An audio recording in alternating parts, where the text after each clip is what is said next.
Can you loan me $10? Huh? $10? I couldn't grasp what he was saying, but I let David into the house anyway. It was hard to see in the dark, but not only were David's clothes wet, they were also very worn and tattered. His jacket was stained and dirty all over, and his pants were torn as if caught on something. Simply put, his clothes were in shambles. When I took off his wet socks, the color, which was originally white, had turned brown. Seeing my grandson, David, in such a state, so different from how Tom and Emma were dressed during the day, made my heart heavy. However, I didn't show it. "Aren't you hungry?" and asked. David shook his head silently. "I just want to borrow $10. And said, "I'll give you the money." "Is it for allowance?"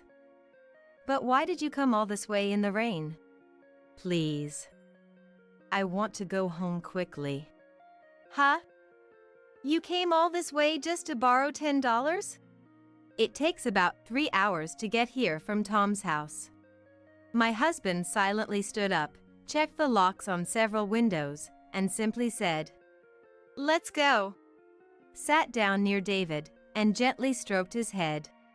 Then, tears that David had been holding back started to overflow. "My name is Kate. I'm only 52, but having 2 grandchildren is a small source of pride for me. I married a farmer from the South when I was 22, introduced by relatives, and quickly married. Knowing nothing about farming initially, I became a respectable farmer's wife, despite the trouble I caused my in-laws. My husband, the eldest son of a farmer, was very quiet and serious, so most of our conversations were about farming. Even when meeting our son Tom for the first time, my husband barely showed emotion and returned to his farm work after only a slight smile. I fondly remember those times, but I can't forget the sad expression on my husband's face I saw for the first time. It was when we received news that our daughter-in-law had passed away after a short illness. At the beginning of the busy fall season for farmers. While my husband was checking the condition of the parched ground, I said in a choked voice, "Tom called, she's gone." Whether he didn't hear me or chose not to respond, he continued to silently gaze somewhere. "Tom called, his wife passed away." I repeated. Without turning towards me, he continued to staring. "I wonder how Tom is feeling now." As I grimaced with a heart-wrenching pain, my husband came over, patted my back, and looked up at the sky. His expression was incredibly calm and sad. Behind my husband, who looked sorrowfully, the cornfield shone brilliantly in the autumn sun. Maybe the cornfield appeared to sparkle because my eyes were filled with tears. I am a terrible person.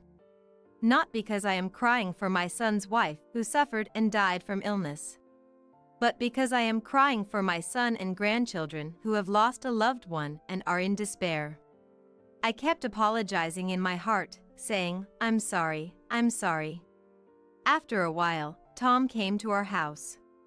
He asked us to take care of his children, David and Sarah, for a while. After his wife's funeral, Tom seemed to be working very hard, stoically. The grandchildren started attending school from our house. Once, I asked Tom why he didn't live with his children, and he replied, "It brings back memories," with a truly pained expression. Memories? Of what? When I'm with David and Sarah. I remember the times we all lived together as a family. It's too painful. So what? The kids are suffering without their mom, and if you, their dad, don't support them, who will? I know. I understand, but... Watching Tom struggle to speak, I couldn't bring myself to blame him further. I understood that we were making the grandchildren feel lonely, but I couldn't simply tell Tom to cheer up. Believing that time would solve everything, we did our best to love and care for the grandchildren. Years passed, and Tom brought a woman named Emma to our house. Emma was about 12 years younger than Tom, and unlike his late wife's large, round eyes, Emma had slender eyes. While the children were drawing in another room, Tom started to speak formally. "I'd like to introduce you. This is Emma." Emma finished with a simple greeting of "nice to meet you." Tom reported to us in a matter-of-fact tone that he intended to marry her. My husband didn't say anything, so I said, "Good luck." And smiling at Emma, she quietly nodded and smiled back. I thought to myself how nice it was that Emma seemed like a quiet, good person. But as the grandchildren showed Tom their drawings in the next room, hoping for his praise, I noticed Emma's expression darken slightly and a soft sigh escape her. A slight doubt crept into my heart, yet Tom seemed unbothered, happily looking at the children's drawings. It's true, suddenly becoming a mother to two, she probably doesn't know what kind of expression to wear yet. I reassured myself and celebrated Tom and Emma's marriage. With the marriage, the grandchildren moved back to Tom's house, and my husband and I returned to our usual peaceful days. When David entered middle school, my husband and I visited Tom's house. But there was a certain coldness from everyone, including Tom, when we handed over our congratulatory gift. David, perhaps because he was in his teenage years, was not very talkative and seemed more gloomy, possibly due to his bangs covering his eyes. "Congratulations on starting middle school, David.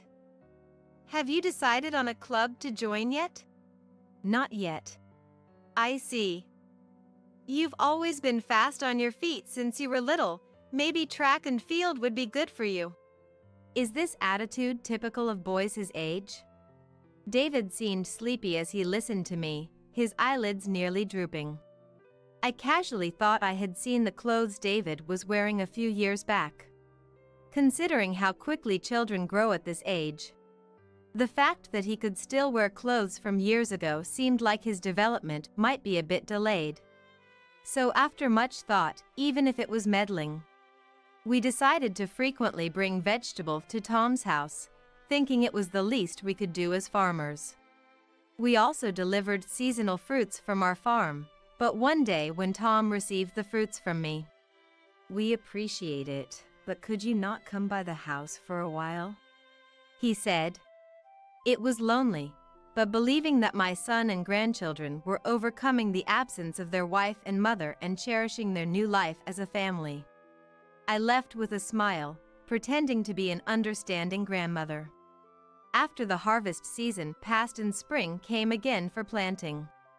On one of those days, when we feel the cycle of the seasons on our skin, we, also growing a small amount of organic vegetables alongside farming and delivering them to contracted restaurants, happened to see Tom and Emma while making a delivery. The restaurant in the city center had been renovated with trendy menus and decor, offering luxurious desserts and homemade specialty dishes. In the elegant atmosphere, people seemed to enjoy delicious meals, and at one of the tables, Tom and Emma were laughing and facing each other. After finishing the delivery and checking the invoice, I went back to the truck where my husband was waiting and told him about seeing Tom and them. While checking the invoice, "Why don't you call them?" my husband said in a low voice. "Hello? What's up, Mom? I'm kind of busy right now." Tom's voice through the phone sounded unmistakably annoyed, asking what I wanted. Stammering, I said while looking, "Sorry to bother you. Just wondering how you're doing," at my husband sitting next to me in the truck. After a few seconds of silence and a contemplative atmosphere on the other side of the phone, Tom said, "We're doing fine." "All right, then. That's good." I hung up, and my husband started the truck's engine. I don't think they're doing anything wrong. We're farmers, so we're basically always busy and never have the chance to go to a restaurant during the day like that. When Tom was young, we always went out as a family. I'm not trying to impose my values on my son, but everything Tom and Emma were wearing seemed very high-end. Far from what you'd expect of active parents raising 2 children. But I suppose that's also imposing my values, I thought. Soon after, it started pouring rain at night. My husband was restless, watching the rain outside through the small window in the living room. While we're grateful for the rain, too much in a short period can turn the fields into mud. When it was completely dark outside, the doorbell rang. Wondering who it could be at this hour and in such rain, I opened the door to find David standing there. Holding a small umbrella, David, small and short for a 13-year-old boy, reached out his hand. "Can you loan me $10? Huh? $10? I couldn't grasp what he was saying, but let David into the house anyway. It was hard to see in the dark, but David's clothes were not only wet but also very worn and damaged. His jacket was stained and dirty all over, and his pants had tears as if they were caught on something. Simply put, his clothes were in shambles. After removing his wet socks, the originally white color had turned brown. Seeing my grandson, David, in such a state, so different from the well-dressed appearances of Tom and Emma I saw during the day, made my heart heavy, but I didn't let it show on my face and asked, "Aren't you hungry?" David shook his head silently.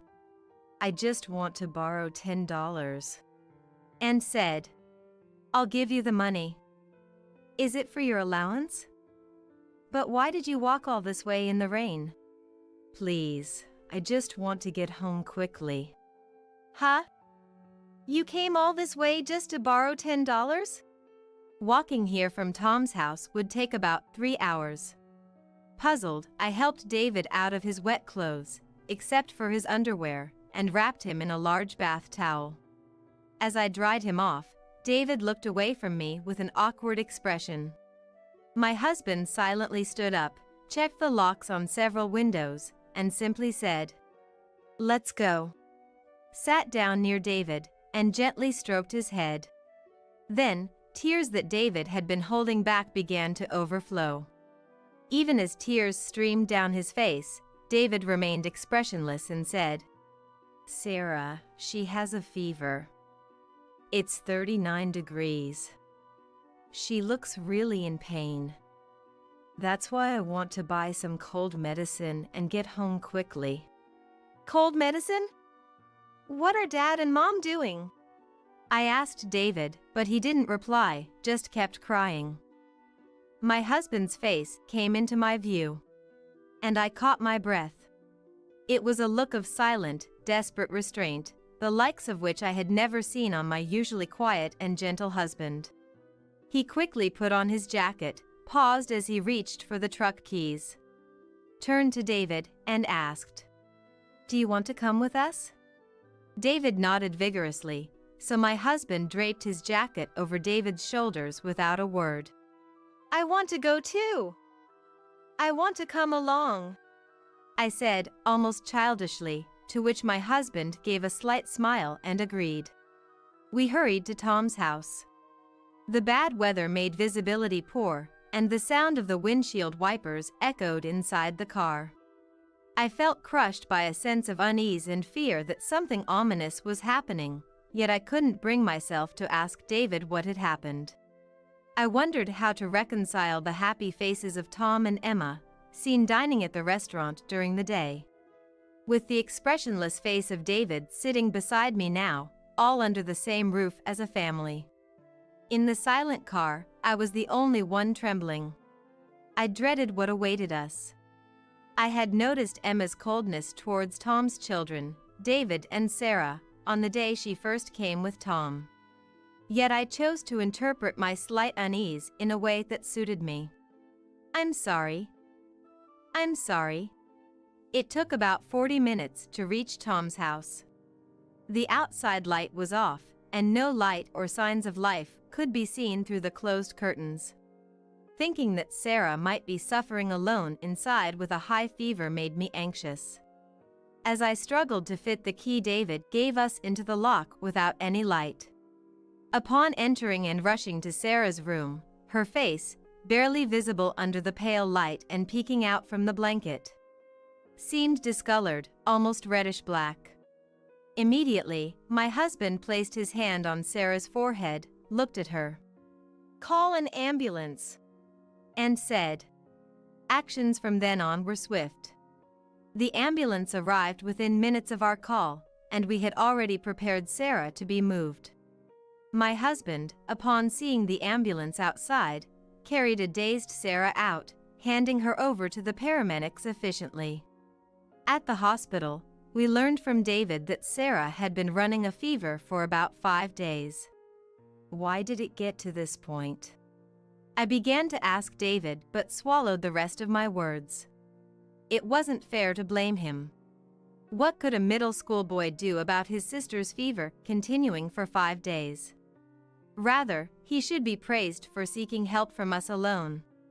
Imagining David walking desperately through the downpour and dark streets, I whispered, "I'm sorry," and hugged him. Sarah was suspected of having pneumonia and had to be hospitalized overnight. My husband borrowed my phone to call Tom himself. "Come now," simply stating. My husband then sat motionless in a chair, seemingly exhausted in the hospital's waiting room at midnight. David was quietly sleeping, wrapped in a borrowed blanket. After a while, Tom and Emma arrived at the hospital entrance by taxi, looking slightly drunk and weary as they walked towards us. "Mom, how's Sarah? Do you even understand what's happening with Sarah? Come on, calling an ambulance just because she has a fever? Isn't that a bit much?" Tom chuckled, seeking agreement from Emma next to him. Emma narrowed her eyes even more and made a troubled face while holding her elbow. "Hospitalized for a cold. Who do you think is going to pay for that? Emma, do you actually care about Sarah? I'm here because I'm concerned, aren't I? You two were out dining at a restaurant while your child had a fever." I raised my voice, to which Emma looked at me with a scoff. "Are parents not allowed to eat if their child has a fever? You took our daughter to the hospital without our consent and got her admitted. And now, because she might have pneumonia, you put her in a private room, and we have to pay the extra charge. That's fine, right? Just worry and leave everything else to us." Emma, contrary to her gentle appearance, glared at me with a rather domineering attitude.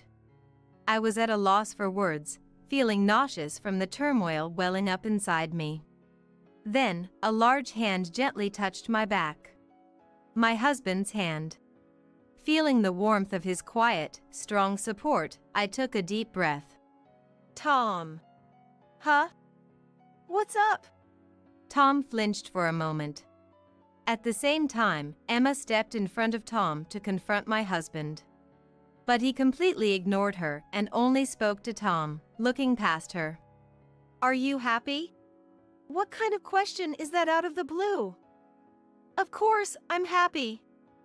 Emma and I are getting along fine." "Is that so? Do you think David and Sarah are happy?" Tom remained silent, just staring at my husband, when David, who had been sleeping in the waiting room chair, woke up and looked at us expressionlessly. Then Emma rushed to David, pulled him by the arm towards Tom. "Let's go home," and urged. "Whether it's pneumonia or just a fever, resting at home will cure it. Let's get Sarah home quickly. It's a waste to keep her hospitalized." "Yeah, well, that's true. Are you both out of your minds? She needs to rest until the fever goes down." "That's what we were doing at home before you decided to drag her to the hospital. It's better for Sarah to rest at home than spend money on hospitalization." Before Emma could finish her argument, my husband pulled David away from her and hugged him, shaking his head slightly. "You two, it's no use anymore. We can't entrust these kids to you." "What are you talking about? David is our child. Mine and Tom's. Sarah's condition isn't just about pneumonia. The doctor said she's also suffering from severe malnutrition, and David, too, is far from normal. While holding David, my husband's words trailed off. This is ridiculous, Emma said, dismissively pushing Tom's back, suggesting they take Sarah and leave. I felt an urge to reach out and save Tom, who looked troubled, yet unable to go against Emma's wishes. Tom doesn't want to lose what he's found in Emma after overcoming the grief of losing his beloved wife. So, he probably can't oppose Emma. What can I do for Tom, who's about to make a wrong turn? Maybe Tom is being deceived by a bad woman like Emma. But Tom, as a parent and a person, if he can't protect his young children, David and Sarah, even knowing all this, I can't forgive him anymore. Tom. Almost unconsciously, I slapped Tom's cheek. I had never raised my hand to him since he was a child, and never thought the day would come when I would do so to my son, now grown so large. I was shocked by my own actions. Tom looked at me, stunned, wondering why he was slapped. The doctor said, given the current state of David and Sarah, it's a clear case of child neglect. There was even a suggestion to consult the police about you two. Police? Wait a minute. But I asked them to wait. I didn't want to ruin your lives over a suspicion. I choked up, unable to finish my sentence. Surely, what followed would be words that could shatter Tom's family relations. But the thought that David and Sarah might continue to suffer if I remained silent compelled me to speak. I intend to contact the police and take appropriate action. What are you talking about? Afterwards, Emma and I ended up yelling at each other in the hospital late at night, prompting the nurses, who appeared annoyed, to come and intervene between us. Contact the police? Take appropriate action? Do you seriously think doing that will make David and Sarah happy? Held back by the hospital staff, Emma shouted at me.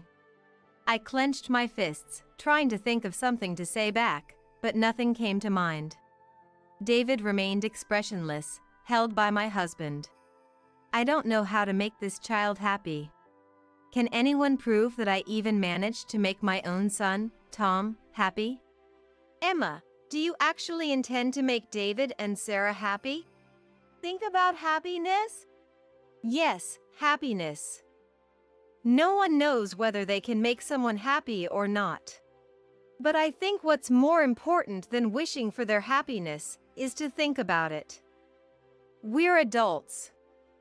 We should think about how David, who couldn't do anything by himself, who didn't call an ambulance despite his sister having a terrible fever, and just walked in the heavy rain to seek help, can grow up to be strong and wise.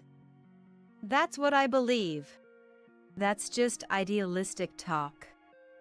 It's not my child, after all. Emma muttered in a voice so low only I could hear, and noticing her lonely expression, I gasped. Emma and Tom, who demanded immediate discharge procedures, were met by a doctor who had preemptively contacted the police, leading to their being taken away by several officers. Emma protested. I'll sue you for defamation. However, it turned out that there had been reports to child welfare services from neighbors suspecting abuse, and a meeting was set up a few days later with child welfare workers. I later learned that the fruits and vegetables we had been giving them were being sold online. And moreover, Tom and Emma had been demanding money from the deceased former wife's parents for David and Sarah's educational expenses, with a significant amount deposited in their account. But most of it was spent by Tom and Emma, leaving David and Sarah with hardly any proper meals. Is it someone else's place to dictate how much and what a child should eat? During the discussion with child welfare workers, Emma's attitude gradually became indifferent as the staff explained the situation, suggesting moving the children to a facility. Tom started to panic and defend himself. It's not like that. Sure, I might not have paid enough attention, but David and Sarah are my children too. It can't be a facility. But considering the current situation. As the worker elaborated, my husband stood up. But those kids are my kids. And addressed Tom and Emma. You two should stop being parents. We will take care of the children. Though it was a brief statement from my always quiet and calm husband, Tom and Emma were silenced by his determination and resolution, hanging their heads in defeat. Tom looked up at me, seeking help. Mom. I was deceived by Emma. You might have been a terrible parent, but speaking more will only make you a worse man, Tom. Tom sighed softly without responding. Though Tom and Emma did not divorce, the rumor that they were investigated by the police for child neglect made their life uncomfortable. David and Sarah came to live with us. It turned out they were distant because Emma had lied to them, saying we disliked the grandchildren. But as the misunderstanding cleared, their smiles became more frequent. In the crisp autumn breeze under a clear sky, I took a deep breath, looking over the golden cornfields. The harsh summer had passed, and it was now the season of harvest. In the evening, countless dragonflies flew, their wings reflecting the sunset. In this magical scenery, I could see David and Sarah's figures from behind. It's time to go home. When I called out to them, they ran towards me with big smiles. Hey, what's for dinner tonight? Let's see. How about some grilled salmon? The first time I ate vegetable at Grandma's house, I thought it was incredibly delicious. I wonder why. Now, I feel it's even more delicious. I get it. It's seriously good. I can eat them in a second. Sarah laughed. That's an exaggeration. Impossible. As David made a humorous face. With each gentle breeze, the cornfields waved, and my husband's car came to pick us up from the other side of this scenic view. Let's go home. David and Sarah nodded with smiles. So bright I couldn't help but shed tears.